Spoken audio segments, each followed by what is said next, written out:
une histoire, de la réalité au mythe, celle de la mafia grenobloise. Comme Al Capone, ces hommes appartenant à la mafia grenobloise avaient une famille dont personne ne savait quoi que ce soit.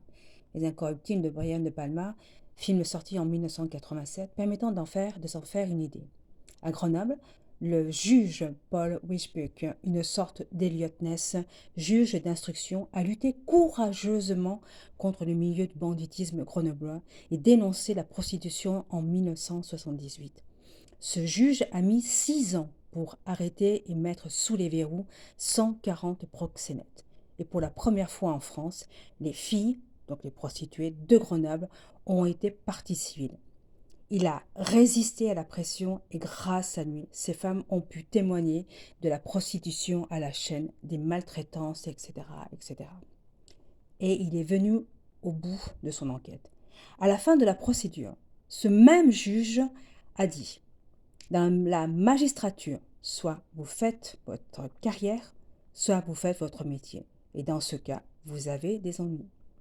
Ironie du sort, ce même juge qui avait condamné ces 140 proxénètes s'est retrouvé jugé dans une affaire concernant le maire de Lyon,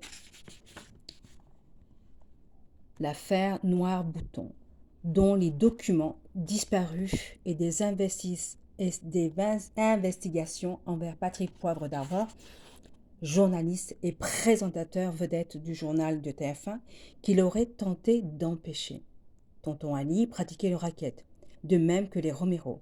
Et pour la petite histoire, Tonton avait été de multiples fois condamné à mort car des dossiers très sensibles circulaient entre les mains des juges de la politique.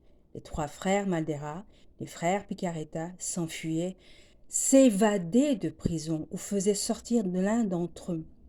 Ces évasions parfois spectaculaires ont inspiré le cinéma.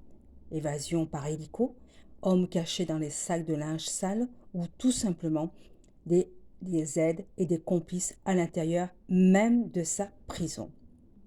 Ces familles pratiquaient plusieurs activités.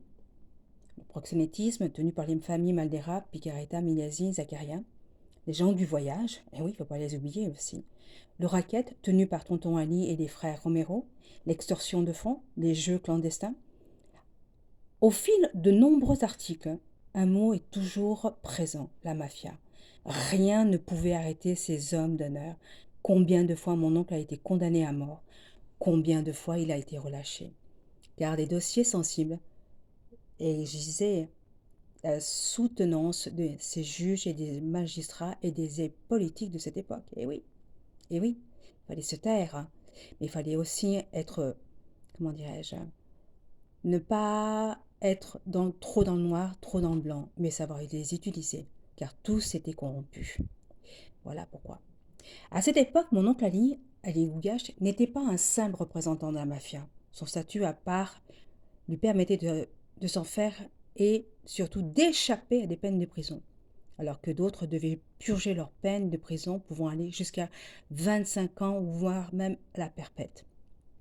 Ou la guillotine. C'était aussi sous l'époque du président de la République Mitterrand. Et ouais, l'époque de Mitterrand, c'était aussi l'époque où on avait aboli la peine de mort.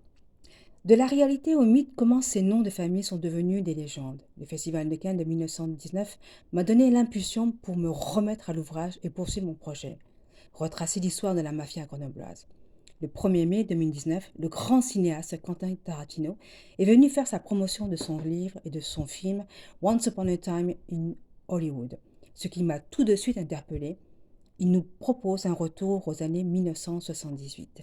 C'est aussi l'époque où tout commençait à Grenoble, dans le quartier de Tesser, la ville où je suis née, où tout comme mon oncle Ali Gougache. C'est l'époque des grands gangsters, des hommes d'honneur qui ont fait parler d'eux. La presse a dressé d'eux un tableau des plus terrifiants, les représentant comme des hommes peu recommandables. Alors moi je dis, c'est à vous d'en juger. À ce jour, j'ai recueilli une multitude d'informations au sein des archives départementales de l'Isère, à travers la presse écrite. Si elles ont un rôle très déterminant, je n'adhère pas toujours à ce qui est écrit. Je m'explique. Les médias choisissent de raconter tous plus ou moins les mêmes choses et construisent bel et bien des légendes. Ils orientent l'histoire et décident de ce qui est déjà notre activité. Mais cela ne correspond pas toujours à la réalité. Ce livre, j'espère que je vous en ai fait envie, envie de le lire, envie de l'acheter.